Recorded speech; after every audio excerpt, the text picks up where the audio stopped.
Ser um estagiário em QA não é fácil. Tem que saber analisar a funcionalidade, escrever plano de teste, executar cenários, abrir defeitos. Pois é, só de eu falar essas 4 coisas, eu sei que se você é estagiário ou tá pensando em entrar na área, já dá aquele frio na barriga.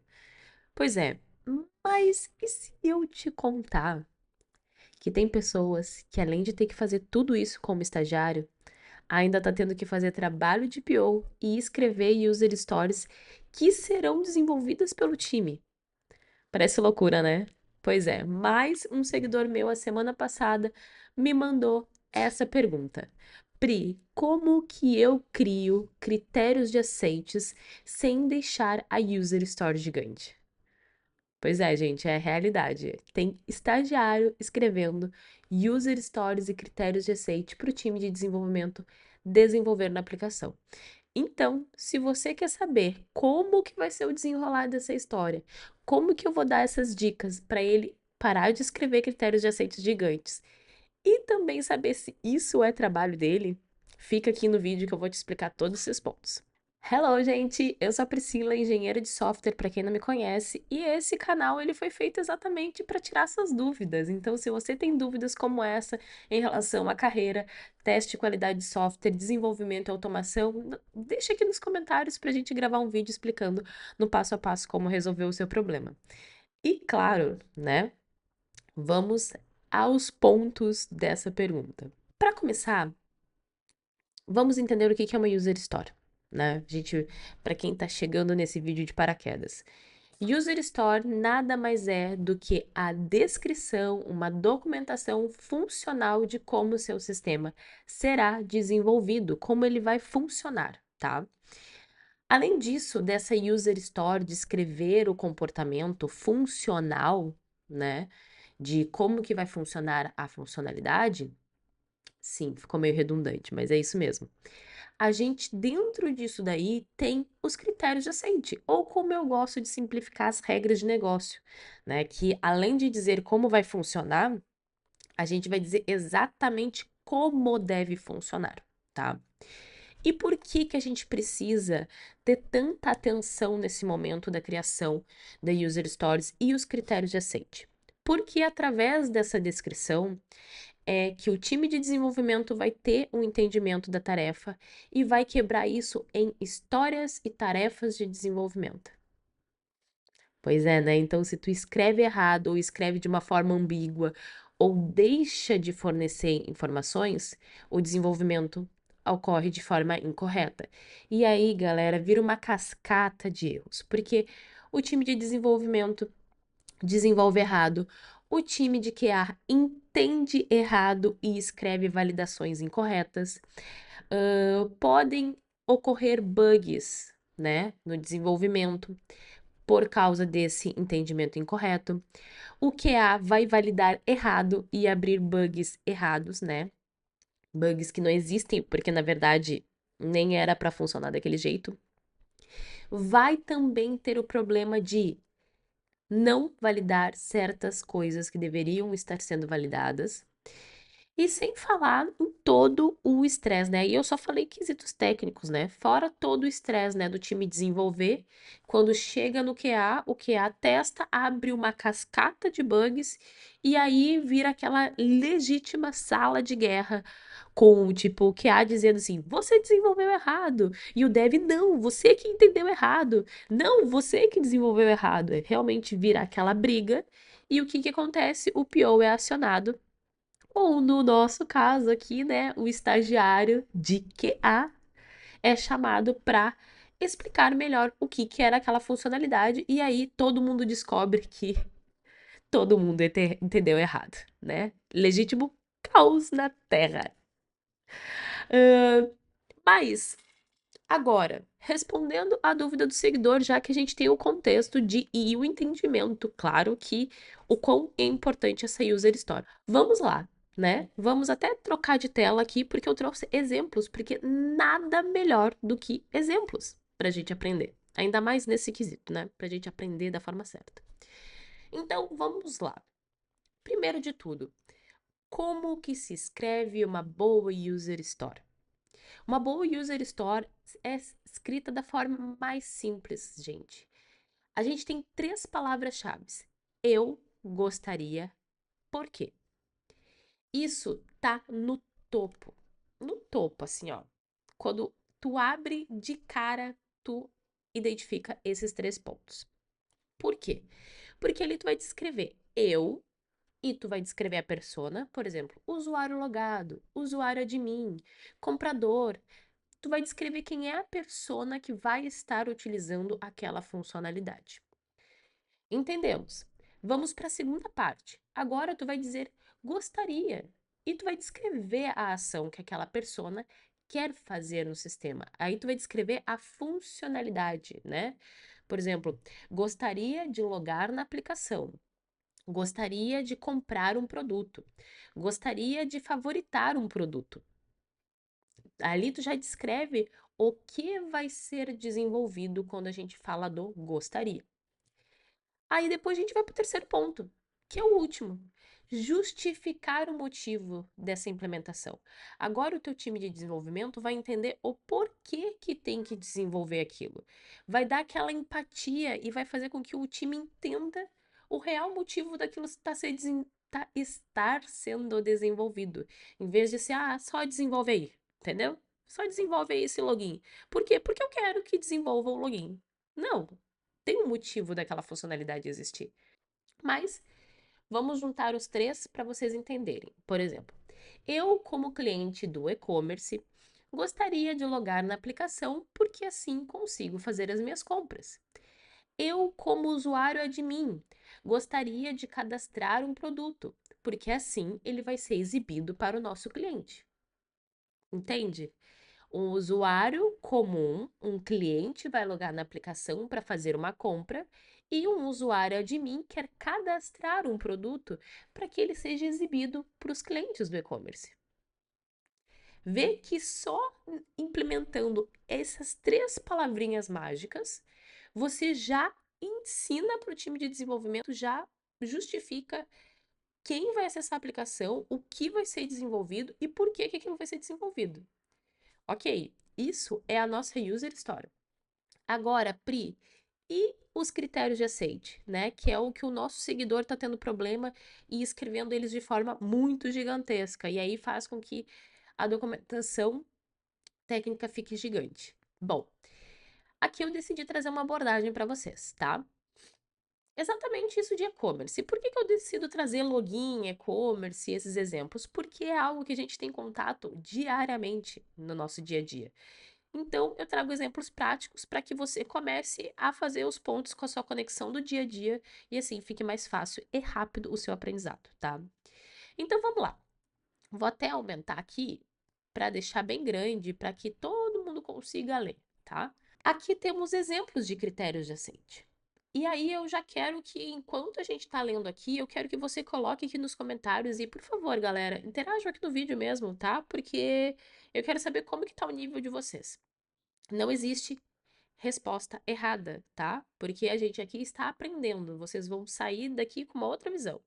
Eu quero que vocês comentem aqui se vocês acharam esses critérios de aceite bons, se vocês escreveriam critérios de aceite assim, tá? Então, deixa aqui nos comentários para eu saber. Então, bora lá. Aqui são critérios de aceite, tá? Para uma funcionalidade de uma pessoa, de um time que vai desenvolver a funcionalidade de adicionar produtos ao carrinho, tá? Aqui temos uma série, vamos ler alguns aqui, tá? Primeira regra de negócio, primeiro critério de aceite, vocês podem ver que tá em checklist, né? Tá em tópicos ali. Primeiro, o botão de adicionar ao carrinho deve estar presente em todas as páginas de produto. O carrinho deve ser implementado usando a tecnologia XYZ. O carrinho deve ser armazenado no banco de dados ABC. O carrinho deve ser compatível com todos os navegadores. O carrinho deve ser responsivo em todos os dispositivos. O carrinho deve ter um designer atraente. O carrinho deve ter animações suaves. O carrinho deve ter um tempo de resposta inferior a 1 segundo. O carrinho deve ter um limite de 100 produtos. O carrinho deve ter um sistema de cupons. Agora, eu quero que vocês assimilem essas regras de negócio. E se você não comentou, comente agora no vídeo. tá? Porque isso ajuda a mostrar para o YouTube que esse vídeo é relevante e ele vai ser entregue para mais pessoas, tá? Comente se o que vocês acharam dessas regras de negócio. Quais vocês acharam ok, quais vocês acharam ruim, quais vocês acharam que tá ambíguo ou como vocês fariam. Comenta aqui, de forma bem simples, tá? Porque agora a gente vai bater em alguns pontos, tá? Então eu já vou dar a resposta daí para vocês. Entendemos como o sistema quer ser desenvolvido? Entendemos, mas eu tenho muitas dúvidas. Muitas dúvidas, tá? E lembrando, documentação funcional de um PO não deve gerar dúvidas.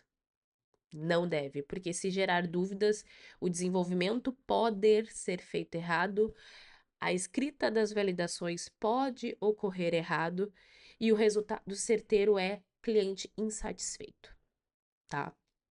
Então vamos rever elas. Bom, vou até remangar as mangas aqui para a gente falar melhor aqui. Primeiro, o botão adicionar ao carrinho deve estar presente em todas as páginas de produto. Deve estar presente em todas as páginas de produtos. Mas isso é na página interna do produto. Por exemplo, a gente vê todos os produtos. Vai ter um botão de carrinho nessa página geral ou somente quando entrar na página do produto? Já tem esse primeiro ponto, né? Em todas as páginas de produto, pode ser nas páginas gerais, pode ser nas páginas compactadas, pode ser. Não sabemos, né? Primeiro, o carrinho deve ser implementado utilizando a tecnologia XYZ. PO não sabe disso. PO não precisa saber disso. Quem sabe de linguagem de programação, framework, banco de dados, integração, cloud, todas essas coisas é time de engenharia. Não deve estar escrito em uma documentação funcional de negócio, tá? Essas documentações de tecnologia, banco de dados, elas estão em uma documentação técnica feita pelo time de desenvolvimento, ok? Então, frameworks, bancos de dados, arquitetura, infraestrutura, cloud, segurança, todas essas coisas que são ligadas à engenharia é documentação técnica da engenharia, não de PO, tá? PO descreve funcionalidades, como o sistema deve funcionar. O carrinho deve ser compatível com todos os navegadores. Essa é a pior frase que um PO pode escrever. Por quê? Não existe isso de compatível com todos os navegadores. Sempre vai ter um navegador em uma versão específica que vai dar pau. Como que eu sei? Porque eu já trabalhei em uma empresa, numa agência de publicidade e propaganda, e a gente nunca fazia isso. Por quê? Porque sempre vai ter um Joãozinho, uma Mariazinha que usa um computador Windows XP que não atualiza o Chrome há 30 anos e o sistema não vai funcionar para esse cara. Então, quando a gente faz um contrato com o cliente, a gente especifica os navegadores e as versões base. É que nem quem é gamer. Quem é gamer e vai baixar um jogo. Lá tá escrito compatíveis com tal dispositivos e com versão compatível ou superior a tal. Ou em alguns casos de alguns jogos, ainda mais de computador, vai dizer assim: ah, vai rodar a versão de corte é essa, para rodar esse jogo no médio é isso, para jogar esse jogo no high é essa configuração. As empresas sempre vão fazer isso, então não existe responsivo em todos os dispositivos. Tu vai setar alguns dispositivos como padrão, por exemplo, Chrome, Firefox, Edge, com versão X para cima, sabe?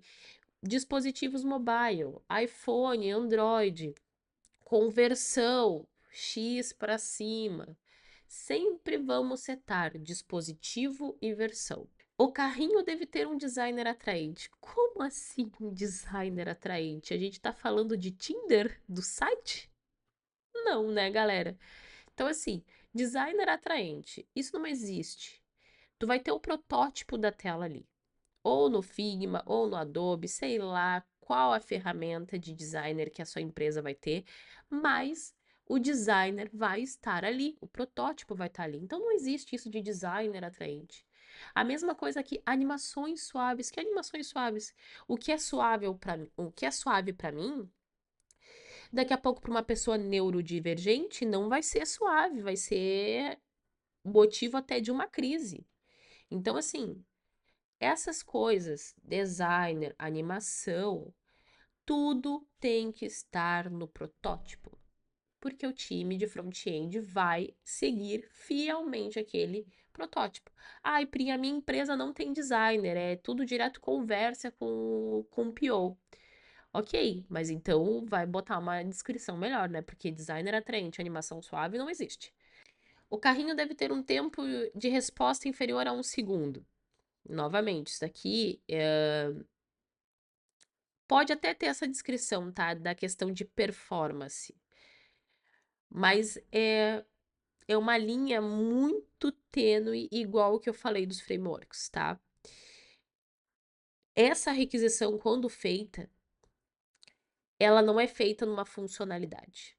Ela é feita no levantamento de requisitos do sistema, ou seja, muitas etapas antes, galera, muitas etapas antes, porque é na hora de definir a arquitetura e estrutura do produto como um todo que vai ser desenvolvido, é que a gente vai entender como que tem que funcionar a memória, capacidade e todas essas coisas para que o sistema tenha esse tempo de resposta, tá? Então, não é aqui nesse momento. O tempo de descrever isso, ó, já passou há muito tempo, tá? Limite de produto ser 100? Ok, concordo. E esse parte de sistema de cupons? Ok, sistema de cupons, mas esse sistema de cupons vai fazer o quê? Né? Esse campo de cupom. Qual é o formato do cupom? Sabe? Muitas coisas, muitos questionamentos a gente pode fazer aqui. Então, gente, assim, explicando, vocês já entenderam que não é uma abordagem muito correta, boa, simples, clara, não é nada disso. Então vamos para a forma correta, né?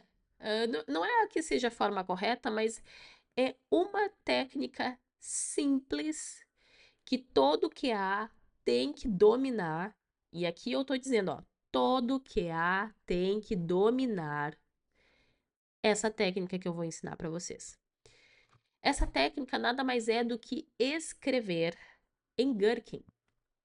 Gherkin não é BDD. Se você acha que Gherkin é BDD, tem vídeo aqui no canal explicando a diferença. Mas de forma resumida, Gherkin é uma linguagem universal de escrita. É uma técnica que a gente pode utilizar tanto para escrever user stories, critérios de aceite, quanto os nossos cenários de teste. Ela não é utilizada somente para automação, tá? E por que eu falo disso? Porque olha a diferença dos critérios de aceite agora que a gente está implementando o Gherkin. Primeiro de tudo, olha só. Dado que estou na página de um produto, quando clico no botão adicionar o carrinho, então um produto deve ser adicionado ao meu carrinho e uma mensagem de confirmação deve ser exibida. Olha a diferença dessa escrita para essa daqui. O botão adicionar ao carrinho deve estar presente em todas as páginas de um produto. Que levantou todos aqueles questionamentos, né? Tem que estar na home quando lista todos, é na página interna, é na página agrupada. Não, aqui tá dizendo. Aqui tá dizendo exatamente. Dado, local que tem que estar. Quando ação executada, então resultado exibido. Simples e prático. Obviamente, aqui a gente pode colocar a mensagem de confirmação, né? É um plus. É um plus, não, não. Tem que fazer parte, mas contexto vocês entenderam, tá? Ponto 2. Dado que adicionei um produto ao carrinho. Quando visualizo a página do carrinho, então devo ver o produto listado com nome, imagem e preços corretos. Olha isso. É totalmente diferente do que dizer que o nosso carrinho deve ter um designer atraente. O carrinho deve ter animações suaves. Totalmente diferente, não é?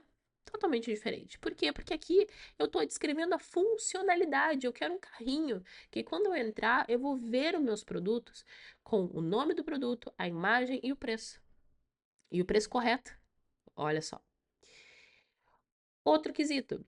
Dado que adicionei um produto ao meu carrinho, quando altero a quantidade do produto, então o valor total do carrinho deve ser atualizado automaticamente. Olha só que descrição perfeita e simples. Dado que adicionei um produto ao meu carrinho, quando removo o produto do carrinho, então o produto deve ser removido da lista e o valor do carrinho deve ser atualizado automaticamente. Vocês entendem como está simples, claro e objetivo? Eu tenho local que vai ser implementado a funcionalidade, a ação executada pelo usuário e o resultado obtido. Ah, Pri, mas isso está muito similar a uma validação que eu vou escrever. Exatamente. Está. E isso daqui pode sim ser extraído e adicionado ao seu cenário de teste. A diferença é que nós QAs vamos ter outras validações ainda, mas as suas validações, os seus cenários de teste podem partir dessa raiz, desse core, sabe? Por exemplo, dado que eu estou na página de um produto, quando clico no botão adicionar ao carrinho, então o produto deve ser adicionado ao carrinho, uma mensagem de confirmação deve ser exibida. Ok, essa é uma validação, mas qual as variações que nós QAs podemos pensar nessa situação? Tá, e se o meu produto for uma blusa que tem diversas cores e diversos tamanhos? E se eu selecionar uma blusa de cor azul e essa cor azul não existe mais no estoque? O que vai acontecer com o meu botão de adicionar ao carrinho? Vai ficar habilitado? Vai ficar desabilitado? Vocês entendem como isso daqui não tira o nosso trabalho como QA? Muito pelo contrário, ele vai dar um norte da onde que vai partir as nossas validações, tá? E assim, gente, vocês viram que é muito simples de você ajudar o seu PO a escrever uma user story eficiente, a criar critérios de aceite de forma simples e prática, mas obviamente existem diversas outras formas. E tem uma queridinha minha, que é a técnica do storytelling, tá? E isso eu ensino para quem é aluno lá do Quarters Club. Então, se você quer aprender a escrever em Gherkin, do básico, que o que eu escrevi aqui, galera, é do básico. O Gherkin tem diversos níveis, tá? E graus de complexidade e graus de aplicação diferentes. Então, se você quer aprender a escrever melhor em Gherkin, quer aprender a analisar de forma certeira tanto escrever user stories como critérios de aceite, porque sim, nós QAs podemos auxiliar o PO a fazer isso, tá? E isso dá um destaque incrível pro perfil, tá? Então, se você quer aprender tudo isso e aprender a técnica de storytelling que vai garantir que você não vai esquecer de nada durante a sua análise, ai, esqueci. Será que eu esqueci de analisar alguma coisa? Será que eu deixei de escrever alguma validação? Com a minha técnica do storytelling, isso não existe, tá? Então, assim, não deixe de clicar aqui na descrição e conhecer o Qualiters Club, que é a minha plataforma para qualificar você como profissional na área de teste de qualidade de software, indo desde a análise, que é exatamente tudo que eu expliquei nesse vídeo, e muito mais, até a automação de teste. Então, não deixe de conferir, tá? Clica aí. Mas, agora que dados os recados dos patrocinadores desse vídeo, vamos para a parte final, que é o quê? Agora a gente já entendeu o que é User Story, como criar uma User Story efetiva, como criar critérios de aceite efetivos, como criar critérios de aceite efetivos vai deixar o desenvolvimento claro, objetivo, certeiro, porque o dev vai saber exatamente aonde que ele vai aplicar, o que ele vai aplicar e o resultado da aplicação. E também auxiliar nossas validações, né, nossas escritas dos nossos testes. Vamos responder a pergunta lá do início, porque se você ficou até o final do vídeo e quer saber, Pri, isso é trabalho de um estagiário? Vou dar a minha opinião, tá? Eu, com 8 anos de profissão, engenheira de software, já liderei equipes, já fui tech lead nessa parte. Não concordo, mas isso é a minha opinião, tá? Eu não conheço a estrutura da empresa, não conheço os processos da empresa, eu não conheço o plano de cargo das empresas, mas eu, Priscila, não colocaria um estagiário com esse grau de responsabilidade tão grande. Ah, ai, Pri, mas por exemplo, agora a pessoa que me mandou a pergunta vai ter assim, não, mas eu tô acompanhado por um PO e tudo mais. Poder até pode, mas não deve, tá? Como tô falando, tu é um estagiário, tu está para aprender, mas não quer dizer que tu tem que ter esses graus de responsabilidade, tá? O que eu, Priscila, se fosse você, faria, tá? Sentaria com o seu gestor, entenderia sobre plano de carreira dentro da empresa. Qual, tipo, eu como estagiário, o que que eu preciso ser para ser um QA júnior, para ser um QA pleno, para ser um QA sênior? E desenharia um plano de desenvolvimento individual, famoso PDI. Por que que eu faria isso? Porque assim, ao meu ver, tu tá fazendo tarefas de um QA júnior, tá? Porque assim, um QA júnior acompanhado de um PO poderia sim estar auxiliando o PO a escrever essas user stories e critérios de aceite, que é exatamente o que eu ensino no Qualiters Club, tá? Porque eu ensino isso no Qualiters Club exatamente para criar profissionais fora da curva e diferenciados que o mercado não está habituado a ter, tá? Mas isso seria tarefa de um QA júnior, ou seja, alguém contratado, CLT e provavelmente ganhando o triplo do que você ganha, tá? E benefícios muito melhores, tá?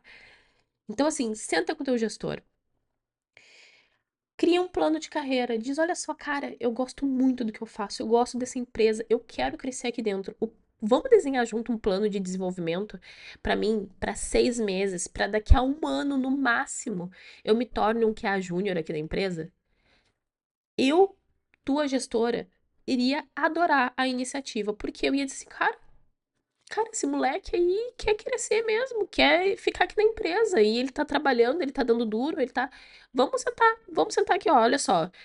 Hoje as tuas atribuições são isso, as atribuições de um QA Júnior é isso, porque se o teu gestor não tiver, ele vai correr atrás dos requisitos de um QA Júnior. E aí tu vai sentar e estruturar o teu cronograma de estudo. Sabe o que tu precisa estudar, o que tu precisa praticar, o que tu precisa criar de projetos para chegar nesse cargo. Ai, Pri, fiz isso com o meu gestor, se passou alguns meses e eu tô sentindo que não vai rolar o QA Júnior. O que que eu faço? Te promove para o mercado de trabalho. Eu não estou te dizendo para pedir demissão, eu estou te dizendo para correr atrás de outras oportunidades. Como é que a gente faz isso? LinkedIn. Tu tem que mostrar a tua trajetória, tu tem que mostrar, cara, um estagiário fazendo levantamento de user stories e critérios de aceite é fora da curva, cara. Se tu souber te vender no LinkedIn, souber mostrar isso, promover isso, tu vai estar criando o teu portfólio, tá? E isso é coisas que eu ensino lá pra galera do Qualiters Club, tá? Também a se promover no LinkedIn, como estruturar o LinkedIn, como se promover da forma correta, tudo isso, tá? Então, assim, se você não é meu aluno no Qualiters Club, te convido fortemente. Clica no link da descrição, conhece, porque eu acho que vai ser assim, ó. Acho não, eu tenho certeza que vai ser certeiro pra tua evolução, tá? Tanto pra te evoluir tecnicamente, como evoluir o teu mindset, pra te não ficar aceitando menos. Porque assim, galera, a sua carreira é que nem dinheiro, não aceita desaforo, tá? Negligencia tua carreira pra te ver o que que acontece, tá? E não é legal, tá? Então, coloque a sua carreira como prioridade. Leve ela a sério, tá? Porque eu me tornei engenheira de software em 5 anos, coisa que a maioria da galera leva 10 anos. Por quê? Porque eu não aceitei desaforo. Eu fui pra cima e criei um plano de desenvolvimento individual eu mesma e corri atrás pra conseguir isso. Então é sim possível. Só dá trabalho. Não é fácil, dá trabalho, a gente tem que correr atrás, mas tudo dá certo. E lá no Qualiters Club eu te ajudo a fazer isso, tá? Então assim, galera, espero que vocês tenham gostado desse vídeo. Ele ficou um pouco mais longo do que o da semana passada, mas assim, é uma aula, né, galera? Eu não tô dando dicas de como criar user stories ou criar critérios de aceite de forma rápida.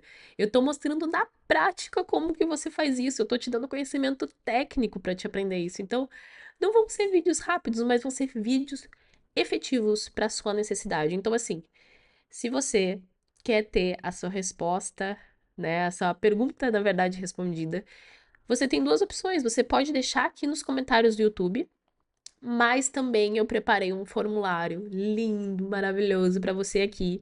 Vai estar na descrição do vídeo esse formulário para você botar o seu nome, botar o e-mail, é super simples, e também a sua pergunta, tá? Você pode botar a pergunta, botar o contexto. Eu deixei o campo bem grande, que é para, se você quiser, você contextualizar. Porque se você der contexto, como foi no primeiro vídeo, de como implementar sistemas legados, automação em sistemas legados, eu consigo trazer muito mais informações, porque eu tenho um contexto ali, tá? Então, usem e abusem desse formulário. Compartilhem esse formulário nas suas redes sociais, porque assim, toda semana eu vou estar trazendo vídeo, tá? O mínimo é um vídeo por semana, mas se vocês começarem a trazer diversos conteúdos, eu vou aumentar essa frequência. E, gente, é uma aula, né, galera? Não tem como negar isso. Então, assim, se você gostou, já senta o dedo nesse botão de like, compartilha na sua rede, compartilha no LinkedIn, compartilha para seus amigos no Instagram, compartilha no seu trabalho. Eu tenho certeza que vai ajudar e muito. Compartilha em grupos de WhatsApp, compartilha esse vídeo, gente. E não esqueça de comentar também, interagir com ele, porque isso faz com que o LinkedIn entenda que esse conteúdo é relevante, que esse conteúdo é bom e ele entregue para mais pessoas. E dessa forma, é a forma como você tem de retribuir o meu trabalho aqui e me ajudar a ir cada vez mais perto ao caminho da monetização do canal e assim poder continuar trazendo vídeos de qualidade e explicativos e realmente uma aula para vocês, tá? Então, galera, espero que vocês tenham gostado. Beijos e até o próximo SOS Priscila. Tchau!